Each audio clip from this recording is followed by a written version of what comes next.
everyone, and welcome back to another reading of Harry Potter. We are ready to start Chapter 12, The Mirror of Erised. I think I'm saying that right, but we'll see. The Mirror of Erised. This chapter is about 25 minutes long, so if that's a little too long for you, you can break the episode up if you want, but it's totally up to you. Alright, here we go. The Mirror of Erised. Christmas was coming. One morning in mid-December, Hogwarts woke to find itself covered in several feet of snow. The lake froze solid, and the Weasley twins were punished for bewitching several snowballs, so they followed the Quirrell around, bouncing off the back of his turban. The few owls that managed to battle their way through the stormy sky to deliver mail had to be nursed back to health by Hagrid before they could fly off again. No one could wait for the holidays to start. While the Gryffindor Common Room and the Great Hall had roaring fires, the drafty corridors had become icy, and bitter wind had rattled the windows in the classrooms.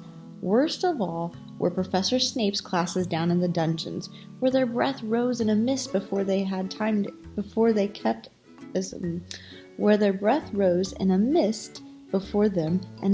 it as close as possible to their cauldrons. "I do feel sorry," said Draco Malfoy, one potions class, "for all the people who have to stay at Hogwarts for Christmas because they're not wanted at home."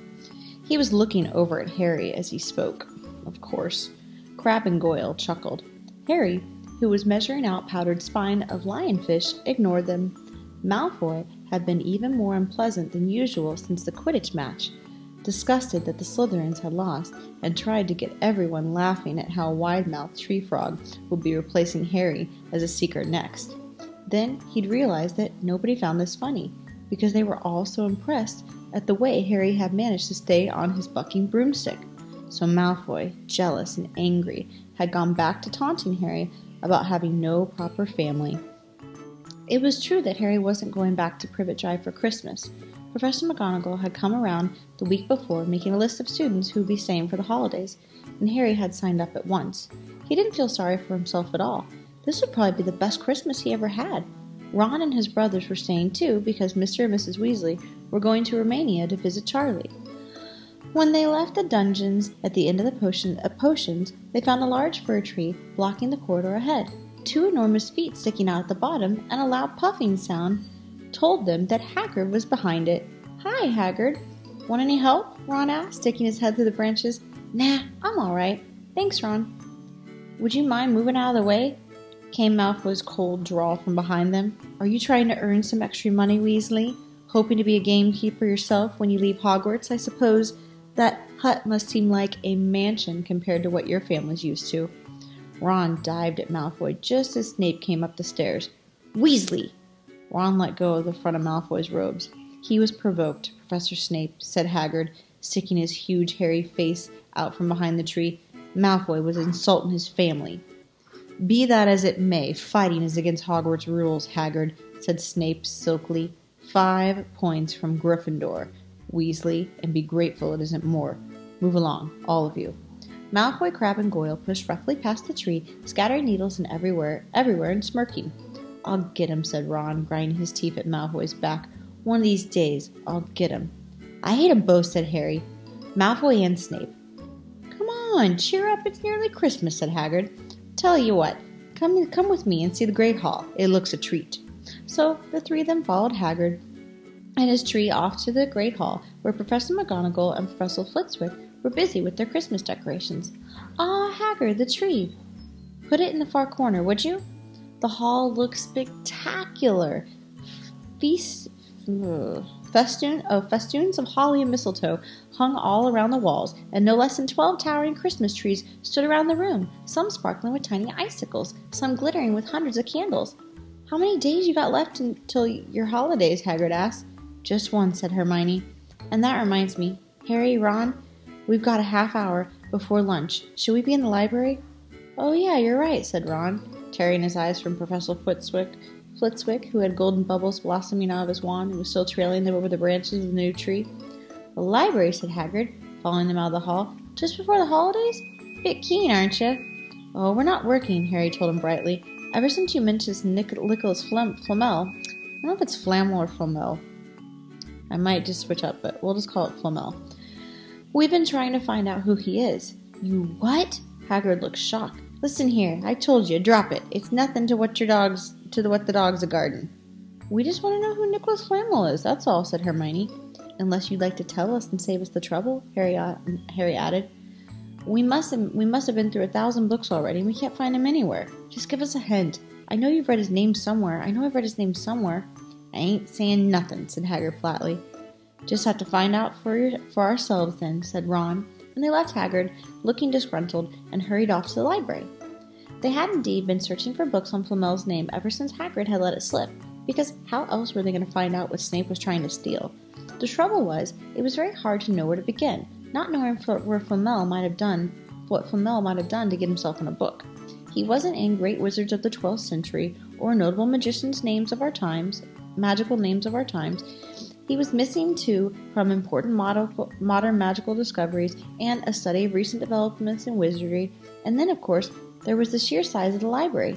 Tens of thousands of books, thousands of shelves, hundreds of narrow rows.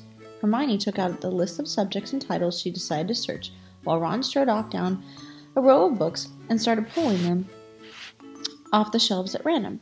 Harry wandered over to the restricted section. He had been wondering for a while if Flamel wasn't somewhere in there. Unfortunately, you needed a specially signed note from one of the teachers to look in any of the restricted books, and he knew he'd never get one. These were the books containing powerful dark magic, never taught at Hogwarts, and only read by older students studying advanced defense against the dark arts. What are you looking for, boy? Nothing, said Harry. Madam Pince, the librarian, brandished the feather duster at him. You better get out then. Go on, out. Wishing he'd been quicker at thinking up some story, Harry left the library. He, Ron, and Hermione had already agreed that they better not ask Madam Pince where they could find Flamel. They were sure she'd be able to tell them, but they couldn't risk Snape hearing what they were up to. Harry waited outside the corridor to see if the other two had found anything, but he wasn't very hopeful. They had been looking for 2 weeks, after all, but as they only had odd moments between lessons, it wasn't surprising they found nothing. What they really needed was a nice long search without Madam Pince breathing down their necks.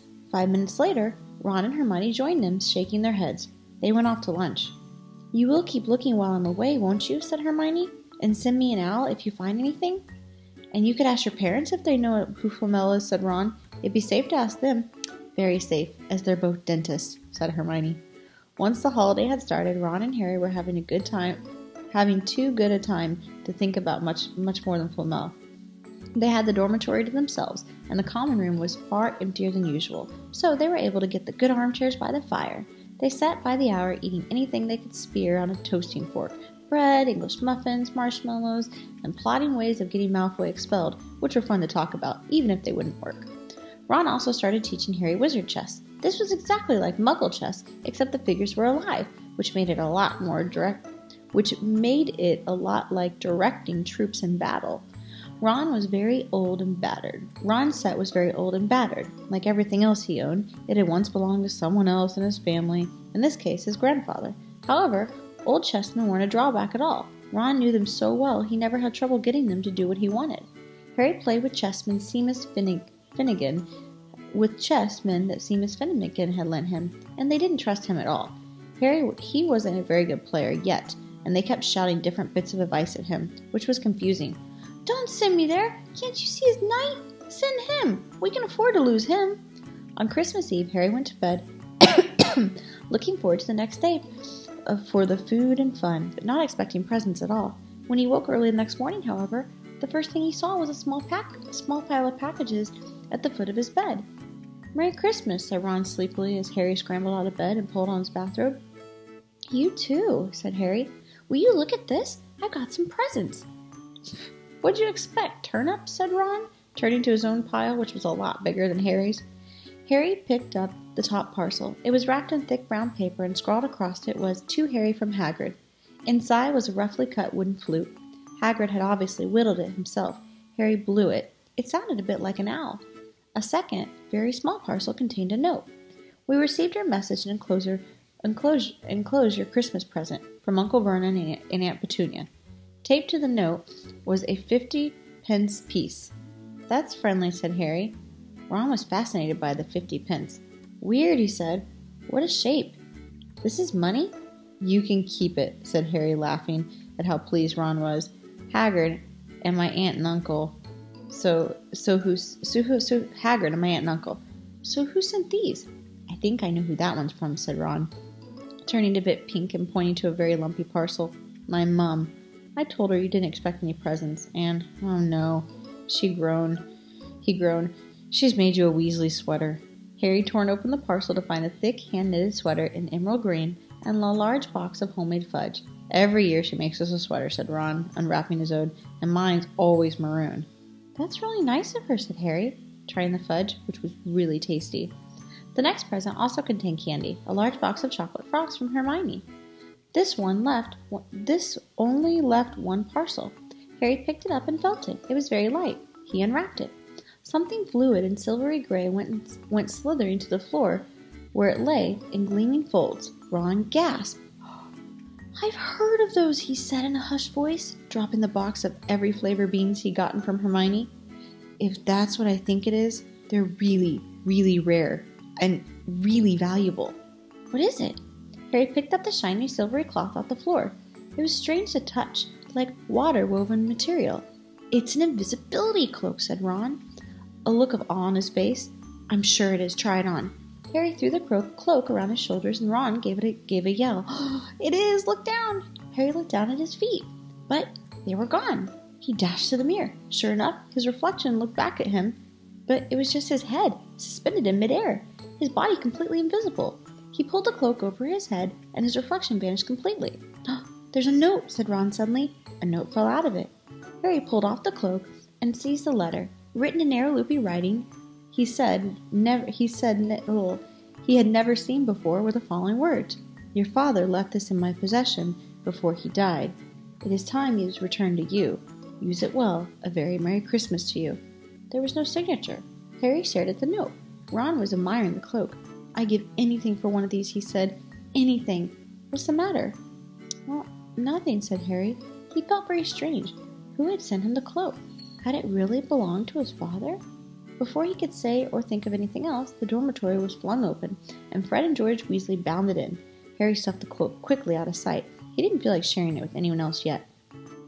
Merry Christmas! Hey, look! Harry's got a Weasley sweater, too.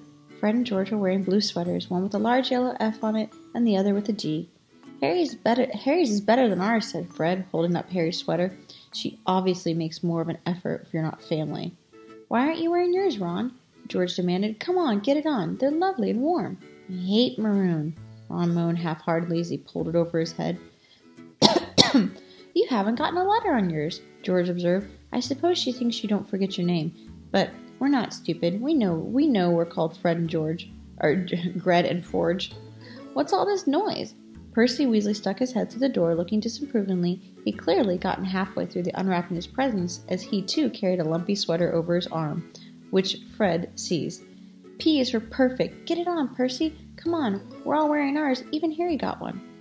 I don't want, said Percy thickly, as the twins forced the sweater over his head, knocking his glasses all askew. And you're not sitting with the perfects today either, said George. Christmas is the time for family. They frog-marched Percy from the room, his arms pinned to his side by his sweater. Harry had never in all of his life had such a Christmas dinner. 100 fat roast turkeys, mountains of roast and boiled potatoes, platters of terrines, butter peas, silver boats of thick, rich gravy and cranberry sauce, and stacks of wizard crackers every few feet along the table. These fantastic party favors were nothing like the feeble muggle ones that the Ursula usually bought, with their little plastic toys and their flimsy paper hats inside. Harry pulled on a wizard cracker with Fred. I have no idea what a wizard cracker is.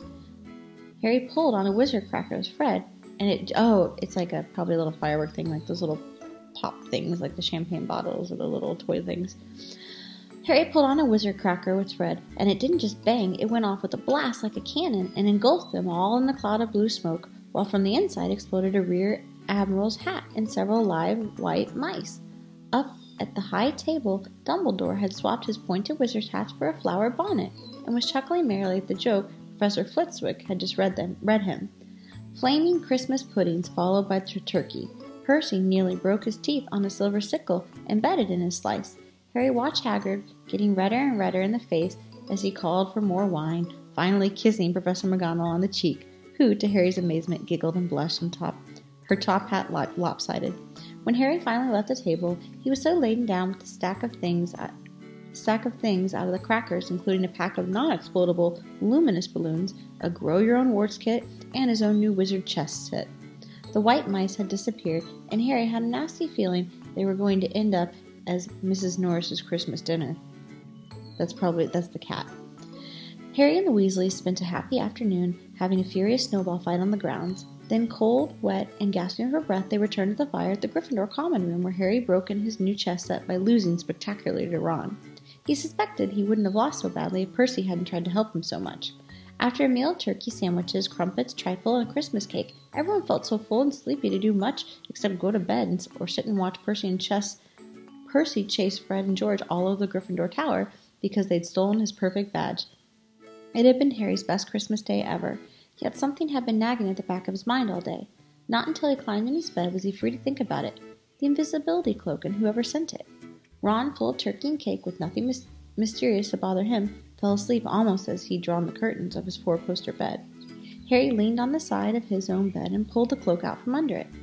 His father's? This had been his father's? He let the material flow over his hand, smoother than silk, light as air. Use it well, the note had said. He had to try it, now. He slipped out of bed and wrapped the cloak around himself. Looking down at his legs, he saw only moonlight and shadows. It was a very funny feeling. Use it well. Suddenly, Harry felt wide awake. The whole of Hogwarts was open to him in this cloak. Excitement flooded through him as he stood there in the dark silence. He could go anywhere in this, anywhere, and Filch would never know. Ron grunted in his sleep. Should Harry wake him? Something held him back, his father's cloak. He felt that this time, the first time, he wanted to use it alone. He crept out of the dormitory, down the stairs, across the common room, and climbed through the portrait hole. "Who's there?" squawked the fat lady. Harry said nothing. He walked quietly down the corridor. Where should he go? He stopped, his heart racing, and thought. And then it came to him. The restricted section in the library. He'd be able to read it as long as he liked, as long as it took him to find out who Flamel was. He set off, drawing the invisibility cloak tight around him as he walked. The library was pitch black and very eerie. Harry lit a lamp to see his way along the rows of books. The lamp looked as though it was floating in midair, and even though Harry could feel his arm supporting it, the sight gave him the creeps. The restricted section was right at the back of the library. Stepping carefully over the rope that separated these books from the rest of the library, he held up his lamp to read the titles. They didn't tell him much. Their peeling, faded gold letters spelled words in languages Harry couldn't understand. Some had no title at all. One book had a dark stain on it that looked horribly like blood. The hairs on the back of his neck prickled. Maybe he was imagining it, maybe not, but he thought a faint whispering was coming from one of the books, as though they knew someone was there who shouldn't be. He had to start somewhere. Setting the lamp down carefully on the floor, he looked along the bottom shelf for an interesting-looking book. A large black and silver volume caught his eye. He pulled it out with difficulty because it was very heavy, and balancing on his knee, he let it fall open. A piercing, blood-curdling shriek split the silence. The book was screaming. Harry snapped it shut, but the shriek went on and on and on, high-pitched, unbroken, ear-splitting note. He stumbled backward and knocked over his lamp, which went out at once. Panicking, he heard footsteps come down the corridor. Stuffing the book back on his shelf, he ran for it. He passed Filch in the doorway. Filch's pale, wild eyes looked straight through him, and Harry slipped under Filch's outstretched arm and streaked off down the corridor, the book shriek still ringing in his ears.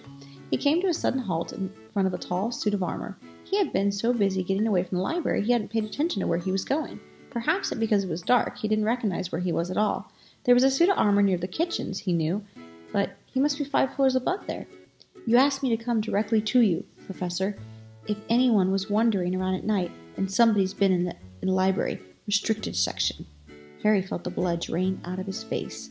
Wherever he was, Filch must know a shortcut, because his soft, greasy voice was getting nearer, and to his horror, it was Snape who replied. "The restricted section? Well, they can't be far. We'll catch 'em." Harry stood rooted in the spot when Filch and Snape came around the corner ahead.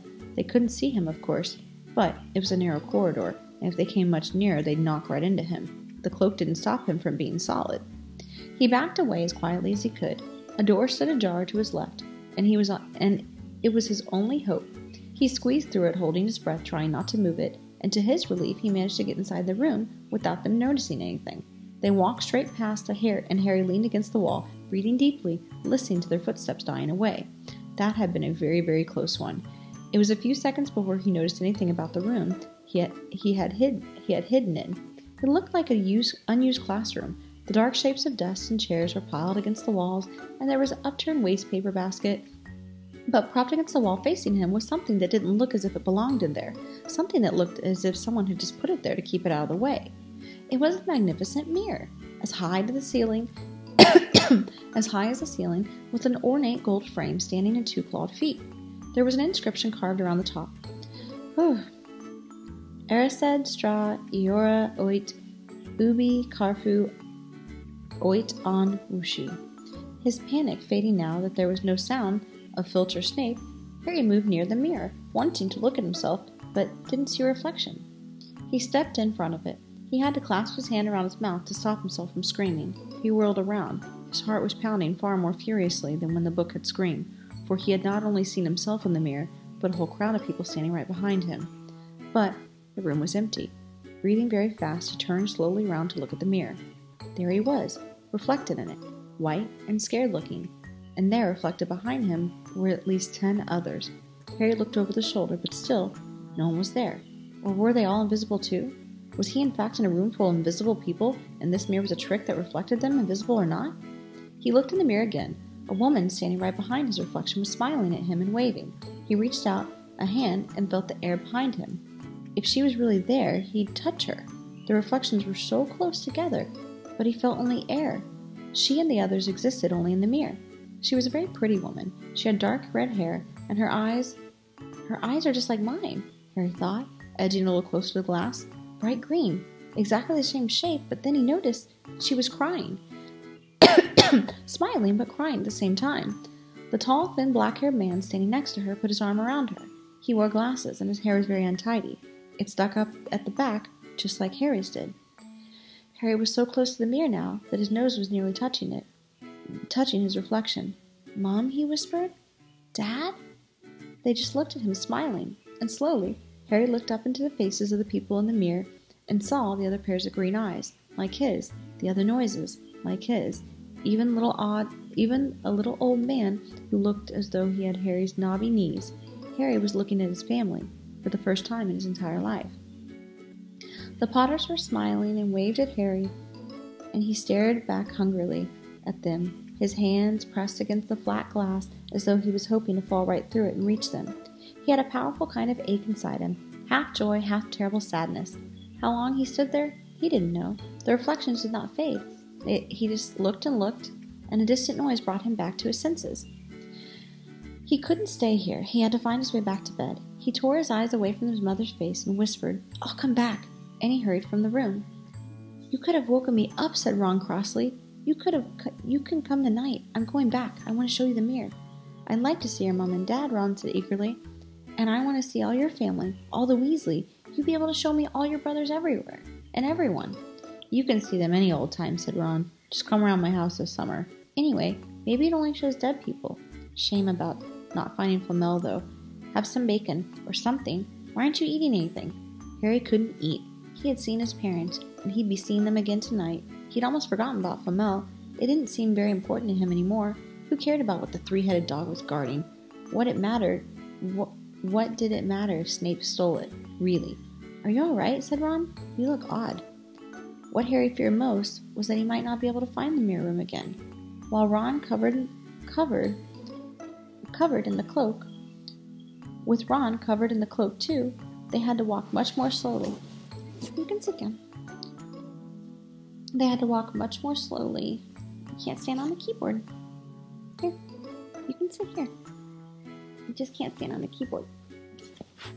This is Sunny. He likes to sit on laps, but he really wants to sit on the keyboard.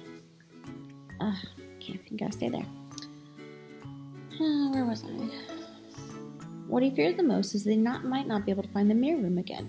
With Ron covered in the cloak too, they had to walk much more slowly the next night.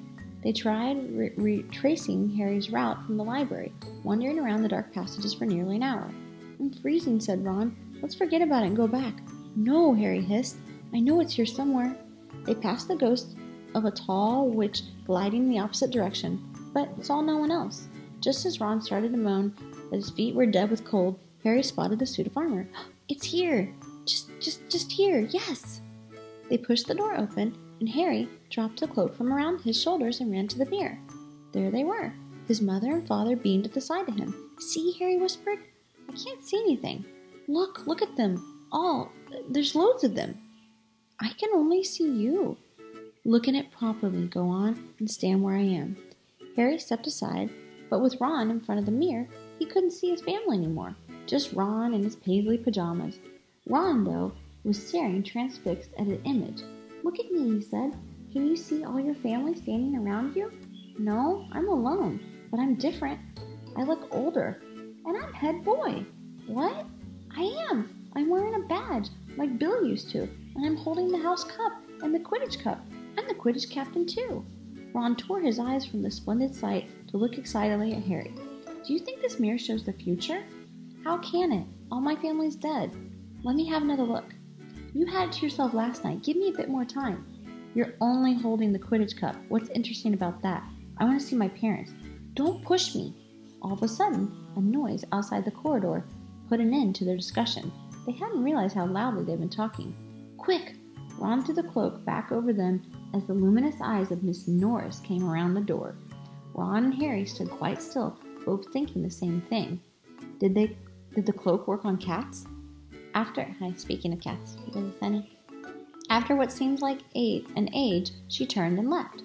This isn't safe. She might have gone for Filch. I bet she heard us. Come on. And Ron pulled Harry out of the room. The snow still hadn't melted the next morning. Want to play chess, Harry? Said Ron. No. Why don't we go down to visit Hagrid? No, you go. I know what you're thinking about, Harry. That mirror. Don't you go back tonight. Why not? I don't know. I just have a bad feeling about it. And anyways, you've had too many close shaves already. Filch, Snape, and Miss Norris are wandering around. So what if they can't see you? What if they walk into you? What if you knock something over? You sound like Hermione. I'm serious, Harry. Don't go. But Harry only had one thought in his head, which was to get back in front of the mirror, and Ron wasn't going to stop him. That third night, he found his way much more quickly than before. He was walking so fast, he knew he was making more noise than wise, but he didn't meet anyone. And there was his mother and father smiling at him again, and one of his grandmothers nodding happily. Harry sank back down to the floor in the front of the mirror. There was nothing to stop him from staying here all night with his family. Nothing at all except, "So, back again, Harry." Harry felt as though his insides had turned to ice. He turned behind him. Sitting on one of the desks by the wall was none other than Albus Dumbledore. Harry must have walked straight past him, so desperate to get to the mirror he hadn't even noticed him. I didn't see you, sir." "Strange how nearsighted being invisible can make you," said Dumbledore, and Harry was relieved to see that he was smiling. "So," said Dumbledore, slipping off his desk to sit on the floor with Harry, "you, like hundreds before you, have discovered the delights of the mirror of Erised." "I didn't know it was called that, sir." "But I expect you realize now what it does?" It shows me my family, and it showed your friend Ron himself as head boy. How'd you know?" "I don't need a cloak to become invisible," said Dumbledore gently. "Now, can you think of what the mirror of Erised shows us all?" Harry shook his head. "Let me explain. The happiest man on earth would be able to use the mirror of Erised like a normal mirror. That is, he would look into it and see himself exactly as he is. Does that help?" Harry thought, and then said slowly, "It shows what we want, whatever we want?" "Yes and no," said Dumbledore quietly. "It shows us nothing more, nothing less than the deepest, most desperate desire of our hearts. You, who have never known your family, see them standing around you. Ronald Weasley, who has always been overshadowed by his brothers, sees himself standing alone, the best of all of them. However, this mirror will give us neither knowledge nor truth. Men have wasted away before it, entranced by what they have seen, or been driven mad, not knowing if what it shows is real or even possible. The mirror will be moved to a new home tomorrow, Harry, and I ask you not go looking for it again." If you ever do run across it, you will now be prepared. It does not do to dwell on dreams and forget to live. Remember that. Now, why don't you put that Admiral cloak back on and head off to bed?" Harry stood up. "Sir, Professor Dumbledore, can I ask you something?" "Obviously, you've just done so," Dumbledore smiled. "You may ask me one more thing, however. What do you see when you look in the mirror?" I see myself holding a pair of thick woolen socks." Harry stared. "One can never have enough socks," said Dumbledore. "Another Christmas has come and gone, and I didn't get a single pair. People will insist on giving me books." It was only when Harry was back in bed that it struck Harry that Dumbledore might have been quite truthful. But then he thought, as he shoved the scabbers off his pillow, it had been quite a personal question. All right, guys, we will start the chapter 13 next time, and Nicholas Flamel. So hopefully we'll learn a little bit more about who he is. I hope you enjoyed that, and I hope you have a lovely day. Love you guys.